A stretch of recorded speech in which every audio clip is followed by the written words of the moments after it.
Hello, good morning to all. നിങ്ങൾക്ക് കേൾക്കാൻ പറ്റുന്നതാണ് എൻ്റെ വിശ്വാസം. ഞാൻ ഓളി നോക്കട്ടെ. ഓളിയൊക്കെ okay. So good morning to all once more. അപ്പോൾ നമ്മുടെ ക്ലാസ്സിലേക്ക് സ്വാഗതം. ഇന്ന് നമ്മൾ എടുക്കുന്ന topic neo classical economics. Classical നമ്മൾ പഠിച്ചല്ലോ. ക്ലാസിക്കലിൻ്റെ മേജർ ഫീച്ചേഴ്സ് പഠിച്ചു, ക്ലാസിക്കൽ തിയറിയുടെ സിഗ്നിഫിക്കൻസ് പഠിച്ചു, അതിൻ്റെ ഒരു ചരിത്രം പഠിച്ചു. Okay, thank you, good morning. Then പിന്നെ അല്ലാതെ നമ്മൾ ക്ലാസിക്കൽ ഇക്കോണമിസ്റ്റുകളെ കുറിച്ച് നമ്മൾ പഠിച്ചു, അത്രയൊക്കെ പഠിച്ചു. ഇനി നമുക്ക് പഠിക്കാനുള്ള നിയോ ക്ലാസിക്കൽ ഇക്കണോമിക്സാണ്.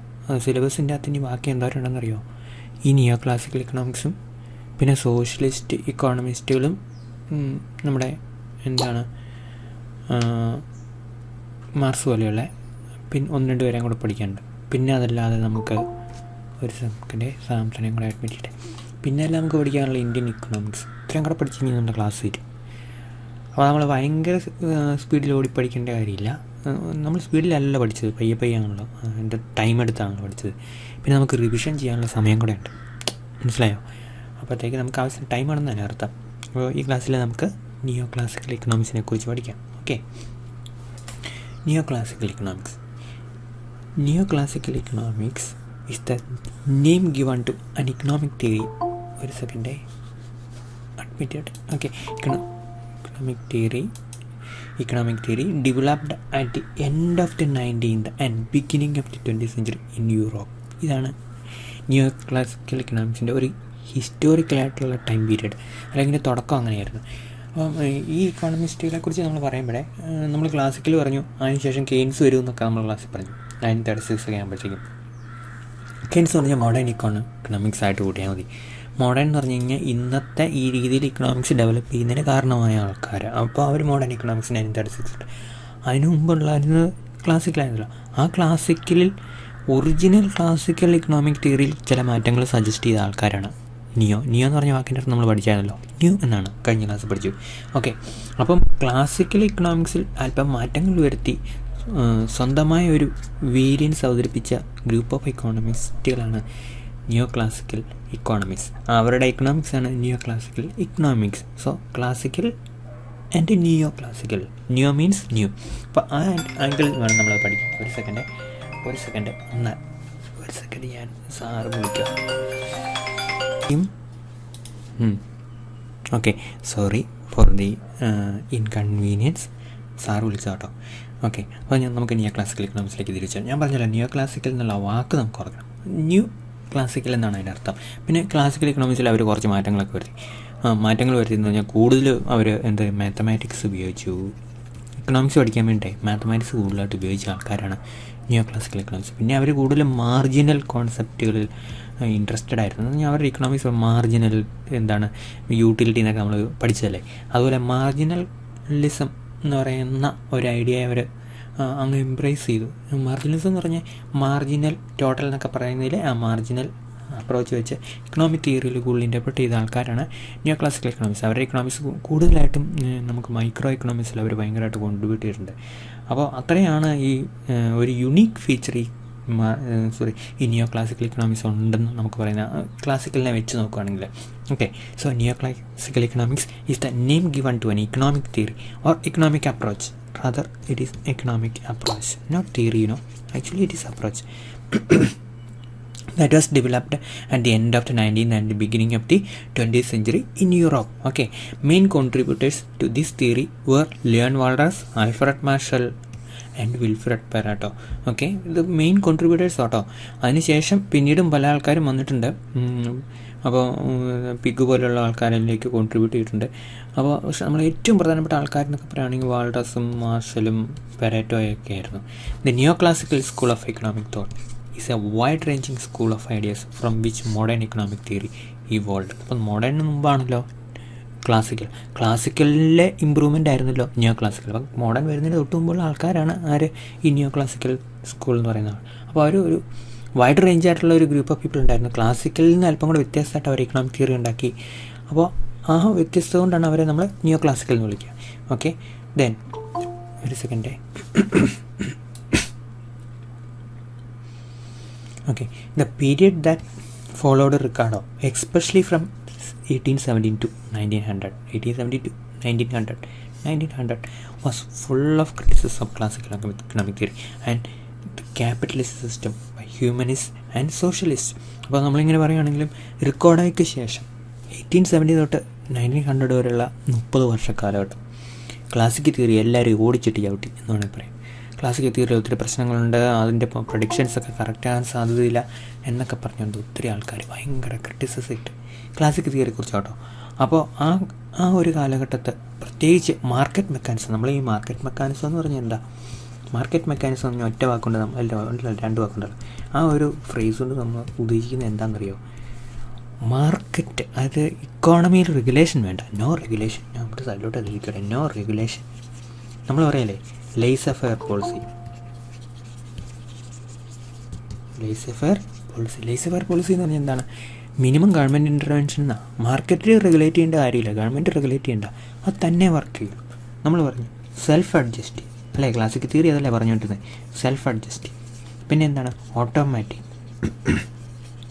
അല്ലേ, സ്മിത്ത് പറഞ്ഞു ഇൻവിസിബിൾ ഹാൻഡ്. മാർക്കറ്റിന് ഒരു ഇൻവിസിബിൾ ഹാൻഡ് ഉണ്ട്. ഒരു സെക്കൻഡായി, മാർക്കറ്റിന് ഒരു ഇൻവിസിബിൾ ഹാൻഡ് ഉണ്ട്. Invisible hand, automatic adjustment, automatic working, self adjustment, എന്തെല്ലാം കാര്യങ്ങൾ അവിടെ ഉണ്ട്. ഗവൺമെൻറ് വേണ്ടാന്ന് പറയാൻ വേണ്ടിയിട്ട് എന്തെല്ലാം ന്യായങ്ങളുണ്ട്, ശരിയല്ലേ? ഒത്തിരി കോൺസെപ്റ്റ് അവരവിടെ കൊണ്ടുവന്നു ക്ലാസിക്കൽ തിയറിയിൽ. ഇത് ഫിസിയോക്രാറ്റ്സിലുണ്ടായിരുന്നു, നമുക്കറിയാം. നാച്ചുറൽ ഓർഡർ ഉണ്ടെന്ന് ഫിസിയോക്രാറ്റ്സ് പറഞ്ഞു. നാച്ചുറൽ ഓർഡർ ഉണ്ട്, നാച്ചുറൽ എന്ന് പറഞ്ഞാൽ പ്രകൃതിയുടെ ഓർഡർ ഉണ്ട്, ഗവൺമെൻറ്റിൻ്റെ ഓർഡർ വേണ്ട എന്ന് അവർ പറഞ്ഞു. എന്നാൽ ഗവൺമെൻറ് റെഗുലേഷൻ വേണ്ടാന്ന് അവർ ഉദ്ദേശിച്ചത്. സോ ഇക്കോണമിയെ കൺട്രോൾ ചെയ്യാൻ ഒരു അമ്പയർ എന്ന നിലയ്ക്ക് ആര് വേണ്ട, ഗവൺമെൻറ് വേണ്ട. ഇതാണ് അവരുടെ കാഴ്ചപ്പാട്. അപ്പം ഗവൺമെൻറ്റിനെ മാറ്റി നിർത്തിയ ഒരു ഇക്കണോമിക് സിസ്റ്റം. അപ്പോൾ ആ ഇക്കണോമിക് സിസ്റ്റത്തിൽ പ്രൈസ് കൂടുതലുള്ള ആൾക്കാർ മേടിക്കും, പ്രൈസ് കൂടുതലുള്ള പ്രൊഡ്യൂസ് ചെയ്യും, പ്രൈസ് കുറവുള്ള ആൾക്കാർ മേടിക്കും, തൊഴിലില്ലായ്മ ഉണ്ടെങ്കിൽ തൊഴിലാളികൾ കൂലി കുറച്ച് ജോലി ചെയ്തോണം, ഇങ്ങനെ എന്തെല്ലാം കാര്യങ്ങൾ അവർ പറഞ്ഞു. എല്ലാം self adjusting. There will not be any glut in the market as far as prices are flexible. ആരാ പറഞ്ഞതെന്നറിയോ, നമ്മുടെ JBC. There will not be any unemployment in the labor market when the labor is ready to accept a reduced wage rate. This was a proposition of AC Pigu. അപ്പം നമ്മൾ JBC നമ്മൾ പഠിച്ച ആളാട്ടോ. പിന്നെ AC Pigu നമ്മളിങ്ങനെ പറഞ്ഞ് mention ചെയ്ത ആളാണ് പിഗു. അവർ രണ്ടുപേരും പറഞ്ഞു മാർക്കറ്റിൽ എല്ലാ കമ്മോഡിറ്റിയും വിറ്റുപോകും. So there is no excess production. All commodities can be no excess production. No നിധിയാക്കും കേട്ടോ, നോ എക്സസ് പ്രൊഡക്ഷൻ. അപ്പോൾ പ്രൊഡക്ഷൻ കൂടുതലാണെങ്കിൽ അതിൻ്റെ പ്രൈസ് കുറയും. അപ്പോൾ അതിൻ്റെ ഡിമാൻഡ് കൂടും. അങ്ങനെ അതെല്ലാം വിറ്റ് വെക്കും. ഇനി അൺഎംപ്ലോയ്മെൻറ്റ് വന്നാൽ എന്ത് സംഭവിക്കും, അൺഎംപ്ലോയ്മെൻറ്റ് കഴിഞ്ഞാൽ വേജ് റേറ്റ് കുറയും, റിയൽ വേജ് റേറ്റ് കുറയും. അപ്പോൾ എന്ത് ചെയ്യും, കൂടുതൽ തൊഴിലാളികളെ ഈ എൻ്റർപ്രൈസസ് അല്ലെങ്കിൽ എന്താ പറയുക കമ്പനികൾ അപ്പോയിൻറ്റ് ചെയ്യും. അങ്ങനെ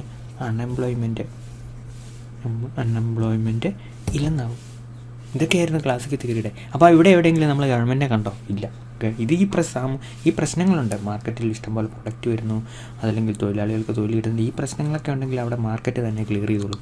അവിടെ ആരുടെ ആവശ്യമില്ല, ഗവൺമെൻറ് ആവശ്യമില്ല. നമ്മളീ കഥയിലൊന്നും ഗവൺമെൻറ്റിൻ്റെ കഥാപാത്രമല്ല. ഗവൺമെൻറ് മാറി നിൽക്കുക, ലേസർ ഫെയർ പോളിസി. ഇതാണ് ഫിസിയോക്രാറ്റ്സ് പറഞ്ഞു, ഇതാണ് ക്ലാസിക്കൽ തിയറി പറയും. അപ്പോൾ ഇങ്ങനെ പറയുവാണെങ്കിൽ പാവപ്പെട്ടവർക്ക് എന്ത് സംഭവിക്കും? പാവപ്പെട്ടവർ പറഞ്ഞ് തീരെ ഇൻകം ഇല്ലാത്ത ആൾക്കാർക്ക് ഗവൺമെൻറ് സ്ട്രോങ് ആയിട്ട് ടാക്സ് ചെയ്തിട്ട് അവരെ സപ്പോർട്ട് ചെയ്യാൻ വേണ്ടിയിട്ട് അവർക്ക് എന്തെങ്കിലും ഇൻകം കൊടുക്കുക മാത്രമല്ല, അവർക്ക് വേണ്ടി പ്രത്യേക പ്രോഗ്രാം അവതരിപ്പിക്കുക, വേണ്ട കാര്യങ്ങൾ എന്താണ് അവർക്ക് വേണ്ട സാധനം പ്രൊഡ്യൂസ് ചെയ്യുക ഗവൺമെൻറ്. അങ്ങനെയുള്ള ഒരു ഗവൺമെൻറ്റിനെ നമ്മളിവിടെയൊന്നും കാണുന്നില്ല, ശരിയല്ലേ?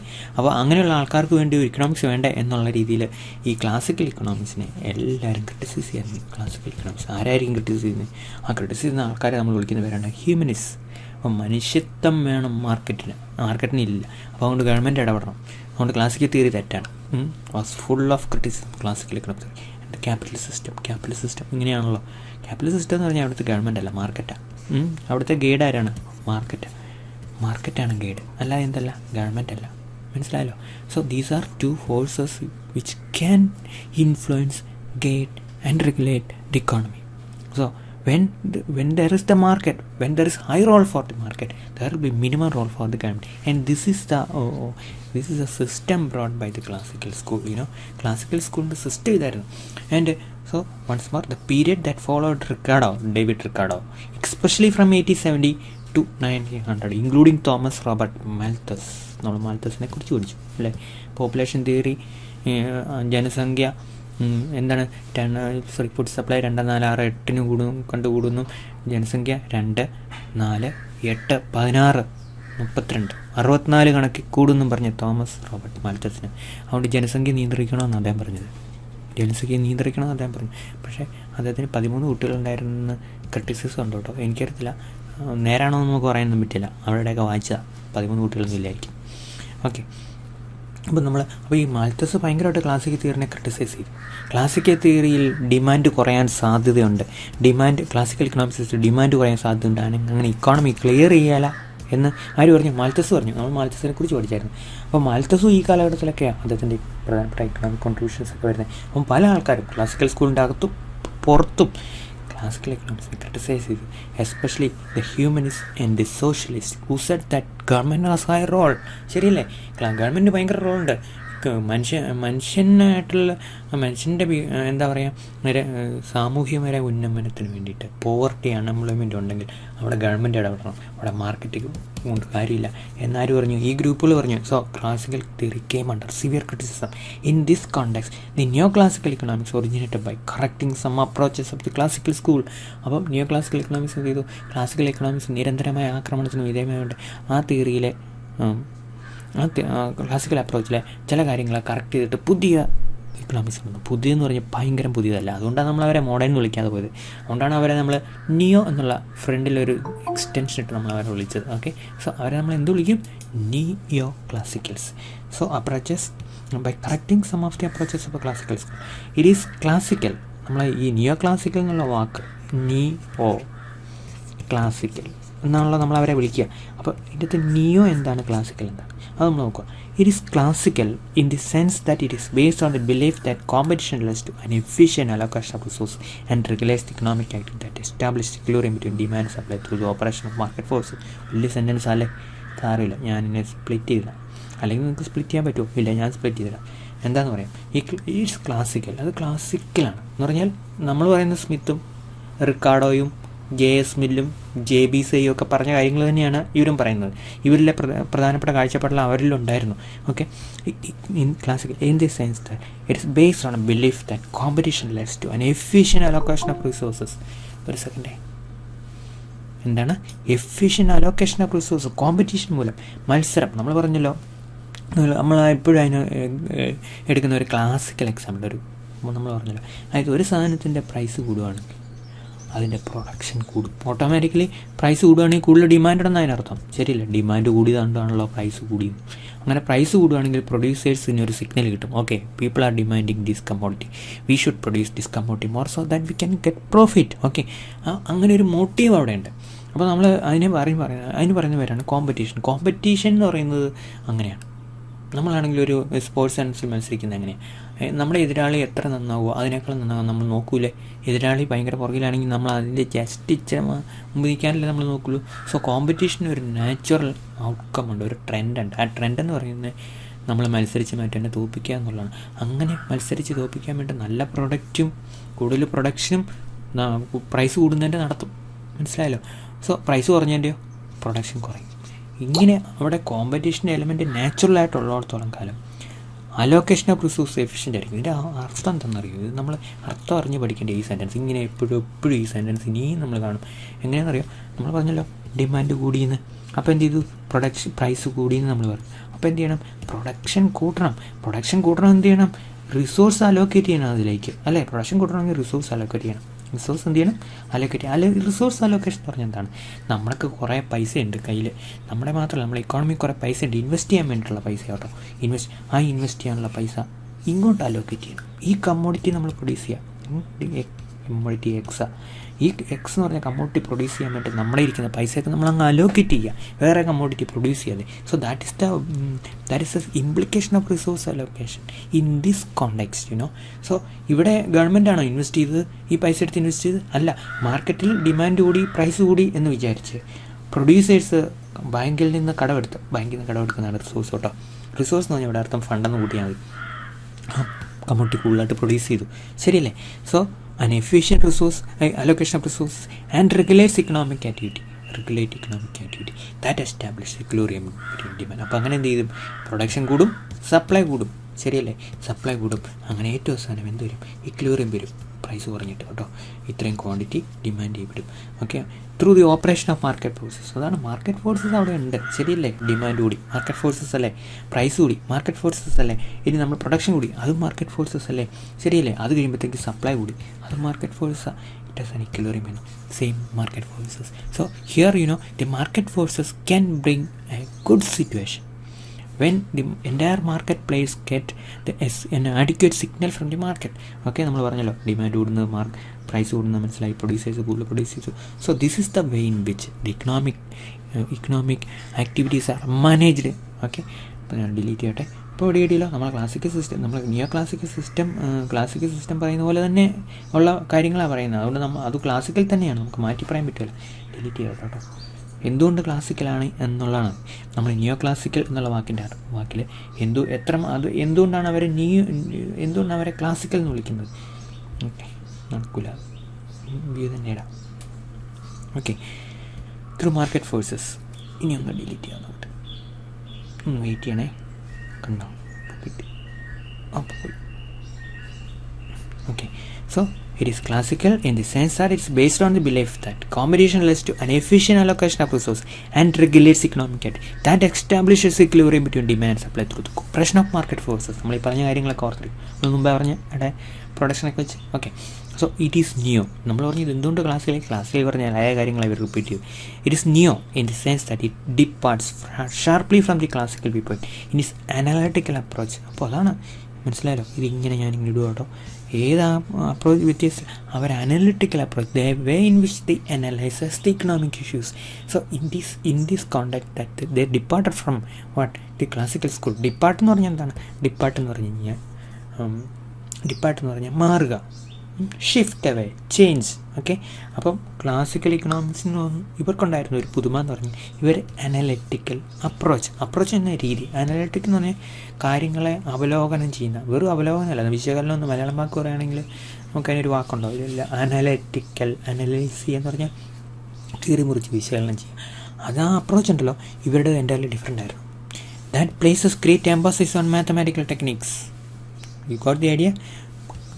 More emphasis on what? Mathematical techniques. അതാണ് ഇക്കണോമിക്സ് മാത്തമാറ്റിക്സുമായിട്ട് ലയിച്ചു വിത്ത് നിയോ ക്ലാസിക്കൽ ഇക്കണോമിക്സ്, വിത്ത് നിയോ ക്ലാസിക്കൽസ്. അതാണ് അതിൻ്റെ അപ്രോച്ച് വ്യത്യാസം.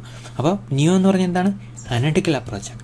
ക്ലാസിക്കൽ എന്ന് പറഞ്ഞാൽ ക്ലാസിക്കൽ തിയറി പറഞ്ഞ പോലെ കോമ്പറ്റീഷനെ ഇവർ ഇഷ്ടപ്പെട്ടു, കോമ്പറ്റീഷനെ ശരിയെന്ന് ഇവർ പറഞ്ഞു. Okay, then neo classical economic theory is more developed and use several mathematical methods to explain economic phenomena. നമ്മൾ പറഞ്ഞ കാര്യങ്ങളിൽ ജസ്റ്റ് ഒന്ന് സബ്സ്റ്റാൻഷിയേറ്റ് ചെയ്യുക കേട്ടോ, സബ്സ്റ്റാൻഷിയേറ്റ് കൂടുതൽ എക്സ്പ്ലെയിൻ ചെയ്യുക.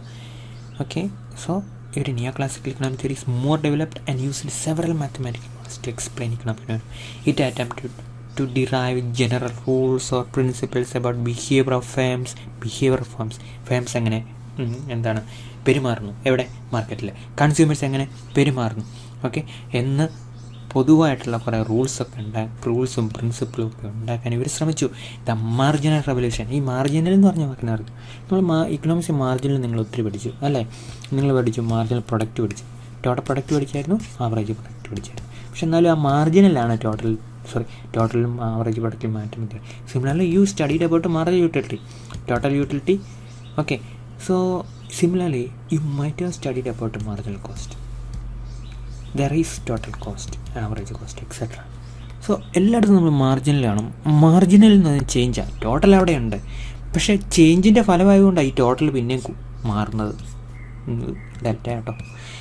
അപ്പോൾ ഈ ടോട്ടൽ ആവറേജ് മാറുന്നത് എന്താണ്? മാർജിനൽ മാറുന്നുണ്ട്. മാർജിനൽ എന്ന് പറഞ്ഞാൽ ഇൻ അഡീഷൻ. നമ്മളാണെങ്കിൽ ഇന്ന് പഠിച്ചു അല്ലേ, നാളെയും പഠിക്കും. നാളെ എന്ന് പറഞ്ഞു കഴിഞ്ഞാൽ ഒരു ഡേയോടെ ചേഞ്ച് ചെയ്യുക അല്ലേ, ഒരു ഡേ കൂടുക, ശരിയല്ലേ? അത് നമ്മുടെ മാർജിനിലാണ്. അപ്പോൾ എന്ത് ചെയ്യും? നമ്മുടെ ടോട്ടൽ ഒന്നുകൊണ്ട് കൂടും. Okay, so like that life will go on. അങ്ങനെ നമ്മൾ പഠിക്കുകയാണെങ്കിൽ ലോകത്തിലെല്ലാം പുതുതായിട്ട് വരുന്ന മാറ്റങ്ങളാണ്. അപ്പോൾ ഈ എല്ലാത്തിനെയും മാർജിനലിൻ്റെ ആംഗിളിൽ പഠിച്ച് തിയറി ഉണ്ടാക്കിയ ആൾക്കാരാണ് ഇവർ മാർജിനൽ കൂടുതൽ പ്രാധാന്യം കൊടുത്തു. അതുകൊണ്ട് ഇവരെ മാർജിനൽ സ്കൂളിൽ നിന്നോ മാർജിനൽ റെവല്യൂഷനോ പല രീതിയിൽ പറയാറുണ്ട്. So marginalism an approach which explains economic events through what we can say the marginal concepts. Okay, this was one major feature of the classical theory, sorry, neoclassical theory. Okay, it is more developed and uses several mathematical models to explain. It attempt to derive general rules, principles about behavior frames. The marginal revolution was a neoclassical contribution. മനസ്സിലായല്ലോ, എല്ലാ economic തിയറിയിലെയും marginal ആംഗിളിൽ explain ചെയ്യുക ഇവരുടെ ഒരു പ്രധാനപ്പെട്ട contribution. The economics of imperfect competition of Joan Robinson, Chamberlin analysis of the firm are all neoclassical in analysis. Joan Robins എന്ന് പറഞ്ഞ ഒരു വനിത കേട്ടോ, അവരെ ഒരു മൈക്രോ എക്കണോമിക്സിലെ മാർക്കറ്റിനെ കുറിച്ചുള്ള കോൺസെപ്റ്റാണ് the economics of imperfect competition. Imperfect കോമ്പറ്റീഷൻ്റെ കോൺസെപ്റ്റ് അവർ കൊണ്ടുവന്നാണ്. സിമിലർലി ചാമ്പർലൈനും കോൺട്രിബ്യൂട്ട്. ഇവർ രണ്ടും പേരും, ജോൺ റോബിൻസണും ചാമ്പർലൈനും കൂടിയാണ് ഇക്കണോമിക്സ് ഓഫ് ഇംപെർഫെക്റ്റ് കോമ്പറ്റീഷൻ. നമ്മൾ പെർഫെക്റ്റ് കോമ്പറ്റീഷൻ പഠിച്ചിട്ടുണ്ട് അല്ലേ. ഇംപെർഫെക്റ്റ് കോമ്പറ്റീഷൻ്റെ അകത്ത് മൊണോപ്പൊളിസ്റ്റിക് കോമ്പറ്റീഷൻ അങ്ങനെയൊക്കെ പറഞ്ഞ് കുറേ മാർക്കറ്റ്, ആ മാർക്കറ്റിനെയൊക്കെ ഇവരാണ് ഇൻട്രൊഡ്യൂസ് ചെയ്തത്. ഇവരായിരുന്നു എന്ന് പറഞ്ഞാൽ ആരാണ്, ന്യൂ ക്ലാസിക്കൽ സ്കൂളാണ്. അപ്പോൾ ഇക്കണോമിക്സിലെ വലിയൊരു ഏരിയയും കൺസ്ട്രക്ട് ഇക്കണോമിക്സ് എന്ന് പറഞ്ഞ സബ്ജക്റ്റ് വീടാണെങ്കിൽ ആ വീടിൻ്റെ എന്താണ് പറയുക, സ്വീകരിക്കുന്ന മുറികളും കിച്ചണും ഇങ്ങനെയെല്ലാം പണിത് ഇവരായിരുന്നു. അത്ര പ്രധാനപ്പെട്ട ആൾക്കാരാണ്. Okay, the new classical economics assumes that economic agents are rational. ഇവിടെ ഏറ്റവും വലിയ വിശ്വാസം, economic agents are rational. Rational എന്ന് പറഞ്ഞാൽ എന്താണ്? ഒരു സെക്കൻഡ് ഇപ്പോൾ അമ്മ അവിടെ മിറ്റടിക്കുന്നുണ്ട്, ഒച്ച നിങ്ങൾക്ക് ഭയങ്കര ശല്യമായിരിക്കും എന്ന് പറഞ്ഞു ചേട്ടെ. മൗസ് മാറുന്നില്ല, ഒരു സെക്കൻഡ് വെയിറ്റ് ചെയ്യണേ. മൗസിൻ്റെ ഞാൻ എൻ്റെ ബാറ്ററി ഒന്ന് മാറ്റട്ടെ.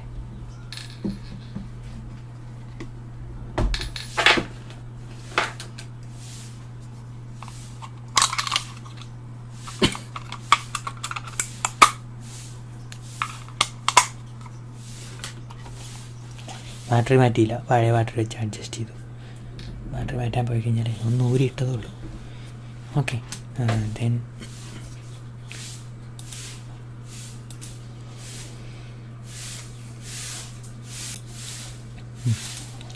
okay, so let us please come back. The neoclassical economics assumes that economic agents are rational. Economic agents എന്താണ്? റാഷണൽ. റാഷണൽ എന്ന് പറഞ്ഞാൽ യുക്തിപരമായി ചിന്തിച്ച് തീരുമാനമെടുക്കാൻ in their behaviour, and that consumers look to maximise utility and firms look to maximise profit. Consumers കൂടുതൽ satisfaction കിട്ടാൻ നോക്കും ഓരോ സാധനം കഴിക്കുമ്പോൾ. ഓക്കെ, പ്രൊഡ്യൂസേഴ്സ് എന്ത് ചെയ്യാൻ പറ്റും? അവർ കൂടുതൽ പ്രോഫിറ്റ് ഉണ്ടാക്കാൻ നോക്കും. അങ്ങനെയല്ലേ, നമ്മൾ പ്രൊഡ്യൂസറാണെങ്കിൽ കൂടുതൽ പ്രോഫിറ്റ് ഉണ്ടാക്കാം. നമ്മളൊരു സാധനം മേടിക്കുമ്പോൾ നമുക്ക് പരമാവധി സാറ്റിസ്ഫാക്ഷൻ കിട്ടും. നമ്മുടെ കാര്യങ്ങൾ നിർവഹിക്കാൻ പറ്റുന്നൊരു സാധനം നമ്മൾ മേടിക്കുന്നത്, ശരിയല്ലേ? നമ്മൾ ഉടുപ്പ് മേടിക്കാൻ പോയി, അല്ലെങ്കിൽ നമ്മളൊരു മൊബൈൽ ഫോൺ മേടിക്കാൻ പോയി, or when we are going to consume some what we can say consumer item like choose, we are ensuring that we will get maximum utility. അപ്പോൾ നമ്മളെല്ലാം എന്താണ്? We are all rational. നമ്മൾ റാഷണലായിട്ട് behave ചെയ്യും എന്നാണ് ഒരു അസംഷൻ. അപ്പോൾ ഇവരുടെ പ്രധാനപ്പെട്ട ഒരു അസംഷനാണ് economic agents are rational. Okay, as consumers as well as what producers. The objectives of maximising utility ആരാണ്? കൺസ്യൂമർ. പ്രോഫിറ്റ് ആരാ? Producer. Forms the basis of demand and supply theory. ഇതാണ് ഡിമാൻഡ് ആൻഡ് സപ്ലൈ തിയറിയുടെ ഏറ്റവും വലിയ basics. Utility നമ്മൾ maximise ചെയ്യും, producers profit maximise ചെയ്യും. Another important contribution of new classical economics was a focus on marginal values such as marginal cost, marginal utility, etcetera അവിടെ ഉണ്ട്. അപ്പോൾ ഇവിടെ മാത്രമാണ് മാർജിനൽ കോസ്റ്റ് ഉണ്ട്, മാർജിനൽ പ്രൊഡക്റ്റ് ഉണ്ട്. നമ്മൾ മെൻഷൻ ചെയ്തു, ആ മാർജിനൽ കോസ്റ്റ് ഇവിടെ ഉണ്ടല്ലേ, മാർജിനൽ പ്രൊഡക്റ്റ് ഉണ്ട്. ഓക്കെ, സോ അങ്ങനെ മാർജിനൽ കോൺസെപ്റ്റിന്, മാർജിനൽ വാല്യൂസിന് ഒരു കൂടുതൽ പ്രാധാന്യം കൊടുത്തു. Okay, then next, new classical economics mainly works in the deductive research tradition. Deductive എന്ന് പറഞ്ഞാൽ അറിയാലോ, ടോപ്പ് ടു ഡൗൺ. മനസ്സിലായാലോ, നമ്മൾ ജനറലിൽ നിന്ന് പർട്ടിക്കുലർ ഒരു ജനറൽ ആയിട്ടുള്ള ഒത്തിരി കാര്യങ്ങളാണ്, അത് നമ്മളൊരു പ്രത്യേക ഒരു കോൺസെപ്റ്റ് ഡെവലപ്പ് ചെയ്യും. So that type of economics methodology is not as deductive reasoning. So they adopted deductive research tradition based on axiom. Axiom എന്ന് പറഞ്ഞാൽ എന്താണ്? പ്രിൻസിപ്പിൾസ്. ഹൈപ്പോത്തസിസ് എന്ന് പറഞ്ഞാൽ tentative statement. Okay, when you are going to make a particular study, you are creating a tentative statement at the beginning of your study and you call it as hypothesis. Okay, similarly axiom, principles, wait a second, are derived from theoretical considerations, full stop. Okay, so like every school of thought, neoclassical economics is subject to continuous change and development. അപ്പോൾ നമ്മളെല്ലാ schools of തോട്ടിലും change ഉണ്ട്. ആദ്യം പറഞ്ഞത് നമ്മൾ അവസാനം വരെ പറയണമെന്നില്ല. നമുക്ക് പുതിയ നമ്മുടെ അണ്ടർലൈങ് ആയിട്ടുള്ള ഇക്കണോമിക് എൻവയറമെൻറ്റ് മാറുമ്പോൾ നമ്മുടെ ഈ തിയറി നമ്മൾ മാറ്റും, സ്വാഭാവികമാണല്ലോ. അപ്പോൾ അതുകൊണ്ട് ന്യൂ ക്ലാസിക്കൽ ഇക്കണോമിക് തിയറി മാറും. Over the past few decades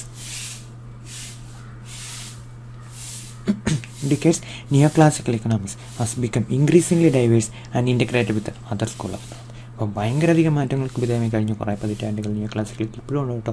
the last new classical economics is yet born എന്നാണ് പറയുന്നത്.